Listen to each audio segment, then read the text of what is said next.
At home, I started developing film I found in old cameras, and I saw that there was a world beyond ours, a world mostly forgotten, but not always on purpose, a world whose memory still lingers in the dark room.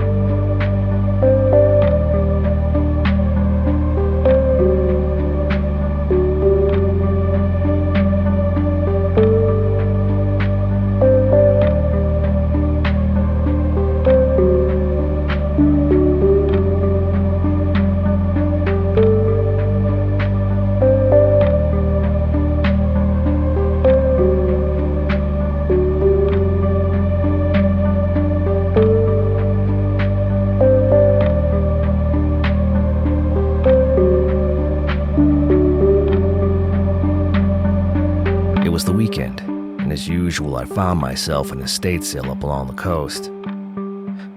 At that sale, I spotted an old Argus C3 camera that the man running the sale said he'd found up in the attic. He wanted way too much for it, but I was able to talk him down to a reasonable price. And on my way out the door, I checked to see if the camera had any film in it. Sure enough, there was a partially shot roll inside. I wouldn't be able to develop it, however, until I got home to my darkroom. You can never be sure how old film will turn out. Sometimes it's too far gone. Even with a drum scanner, anything that might have, at one time, been on the roll is lost in fog. Sometimes they come out great, and you can track down the original owner and give them back a piece of their forgotten memories.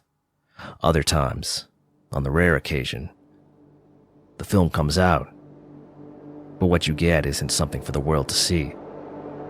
Some photographs are better left untaken. For those reasons, I started doing the developing myself. With this particular roll, I got lucky, and when I pulled the film out of the development tank, it was clear that there were indeed some photographs on it. I put the film in the dryer and came back 3 minutes later, eager to see what I got. The last few frames were a waste. Although they came out, they were taken recently by someone playing around with a camera. The last two, both of which were severely fogged, had clearly been taken at the estate sale. The first few frames were fairly standard for these old rolls of found film. Family snapshots, a dog and a child in a yard, 2 children standing on a boulder near a lake, a man taking his own picture in a mirror. You see a lot of these types of photos in my avocation, most of which I do my best to return. However, these images were not indicative of the rest of the roll. The next few photographs were of a gorge. The first showed a thick forest, but with a massive gash in the land, revealing a deep stone crevasse.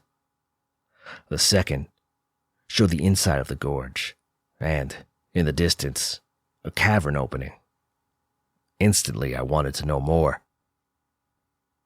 Occasionally, when my resources aren't enough, I turn, very selectively, to outside help.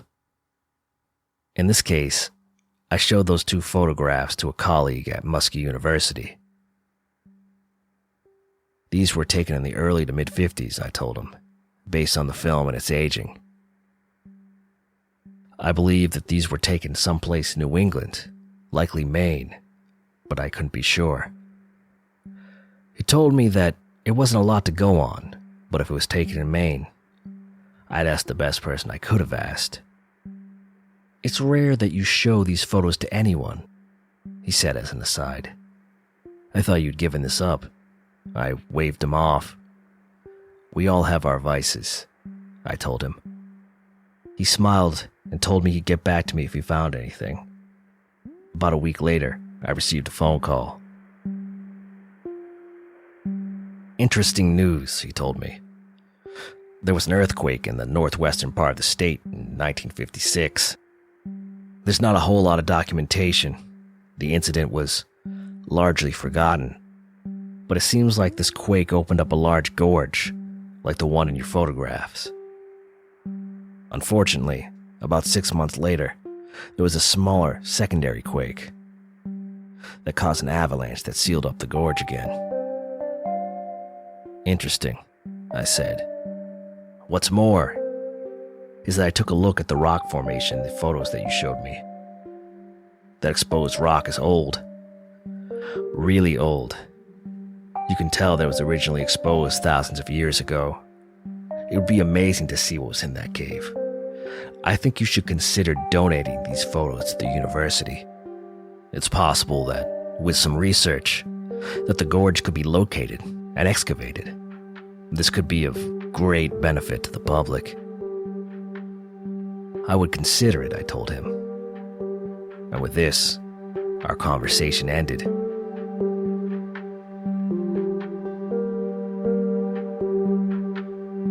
Although my colleague at the university has said that the opening to the cave had likely been sealed off for thousands of years, the next few photographs clearly refuted the idea. The next photo showed just a hint of what was to come. 2 girls were standing in front of the opening to the cave, and you could clearly see inside, which was decorated with a level of intricacy that even modern man would struggle with. The next couple of photographs show these details even more clearly, though I hesitate to describe them to you. One photograph in particular showed a large statue of a tall and slender man with a frenzied mane. His fingernails were merged with his 3 fingers to give a claw-like appearance. Its head was featureless, except for 2 vacuous holes. Across its abdomen, there was a gaping mouth with an uncountable amount of small, needle-like teeth, which were made of some inset stone or maybe carved from bone. The search for this figure was difficult, as I decided to undertake the process myself. Eventually, months later, I was able to find a couple of depictions that matched the statue. In the northeastern part of the state, there was an indigenous population that had stories about a spirit that was described similarly to the statue's appearance, called, with a loose translation, the Starving One. The spirit was blamed for many disappearances, in which whole settlements would vanish, as if they had never existed at all. Strangely, this also matched the depiction of a Norse deity named Asmora, an enemy of almost all the Nordic gods, and blamed for the loss of settlements as well. A little more research found specific mention of Asmora around the age of the mysterious Viking settlements found along the New England coast, far predating the arrival of Columbus. Neither mention had any visual depictions of the Starving One, and most shied away from any detail. Most recent versions of the books had no information at all, and recent versions of older books had any reference redacted in the newer copies. The last frame on the roll, before the modern ones, was out of focus, most likely an accidental shot. It was clear, however, that this was still in the cavern, and that someone had been terribly, terribly hurt. After I'd blown up the photo in the enlarger, still unsure of what it was, I had it in the developer. I was agitating the chemicals when the picture slowly faded into the dim light. I stood squinting at the image when it hit me. This was someone's arm that had been torn from their body. In the silence of the darkroom, I did my best to finish the process while trying not to focus too hard on the contents of the image.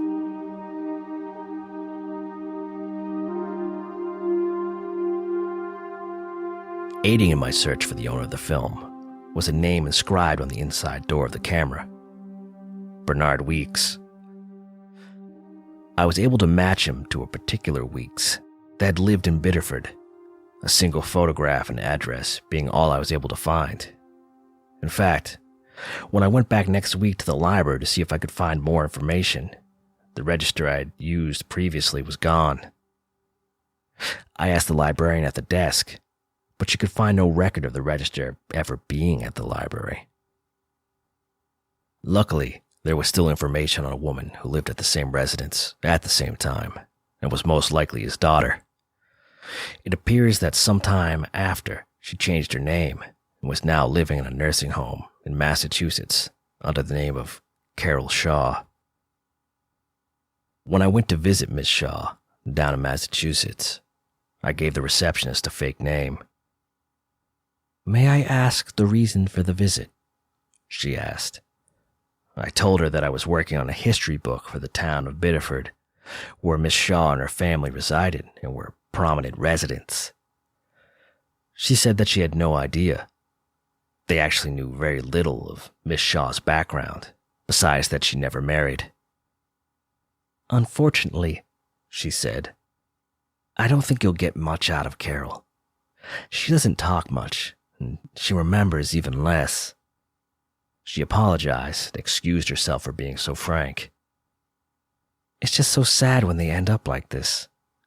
They get lonely, you know. On her better days, she even thinks she has a sister." "She doesn't?" I asked. "Oh, no," the nurse said. "We do know that she was an only child.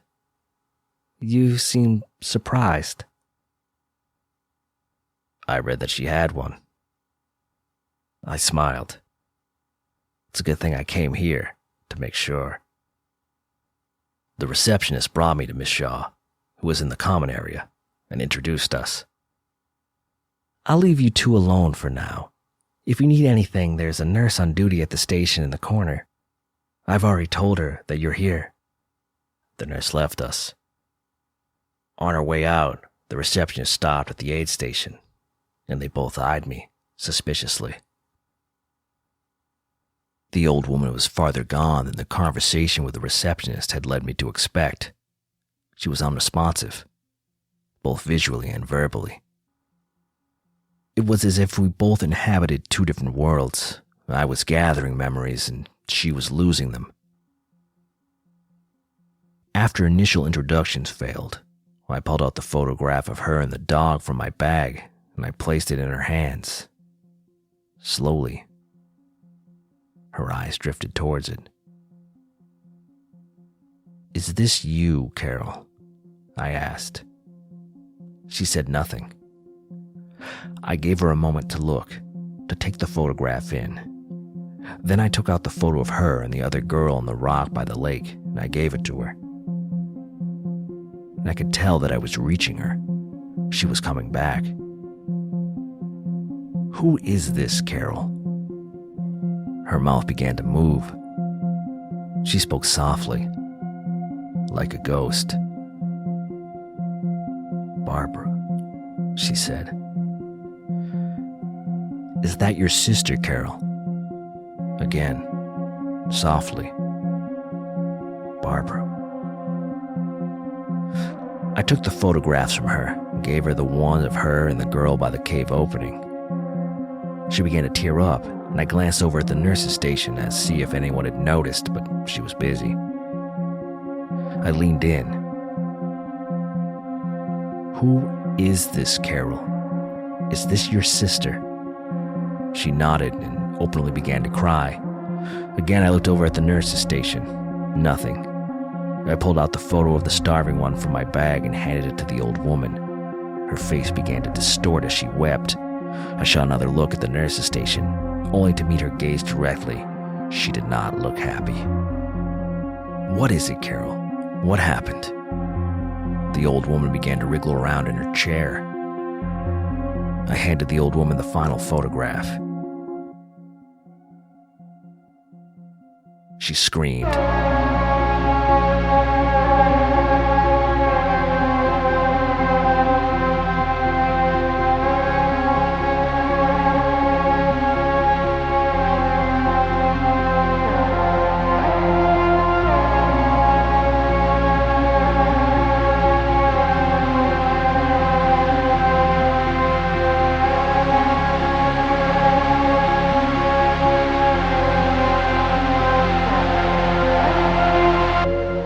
I looked over and the nurse was running towards me. As I ran out the door, I looked over my shoulder and saw that the old woman was clutching the photographs and screaming while the nurse was trying to calm her down. Even having given fake contact information, I expected to hear something. A call from the police, a knock on the door, but nothing. It seemed my caution had paid off. A couple of days later, I read in a newspaper about the death of the old woman, Miss Shaw. The obituary mentioned no descendants and mentioned no relatives, the last of her family. There was a time given for the services, but when I called the funeral home, they had nothing scheduled. Perhaps getting too bold, I called the nursing home I had visited twice. Both times they said they had never had a resident by the name of Carol Shaw. I mentioned that she might have been listed under Carol Weeks, but again, there was no one. I should tell you that I'm not a superstitious man. Mrs. Shaw's disappearance fits closely with the legends of Osmora, the starving one. Its desire to erase and to be erased. Its endless hunger for existence and its desire for nothingness. But why Miss Shaw and not myself? Perhaps my existence is too meager or too distasteful.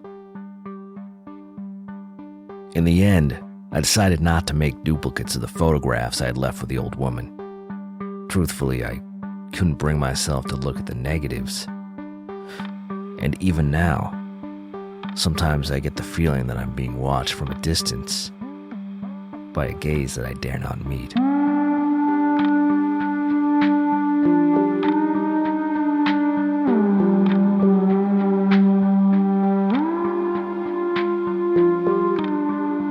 And so my search for the gorge, Mr. Weeks and his daughters, has run cold, and the negatives, the only remaining artifact of their existence, are filed away in a locked cabinet in the dark room.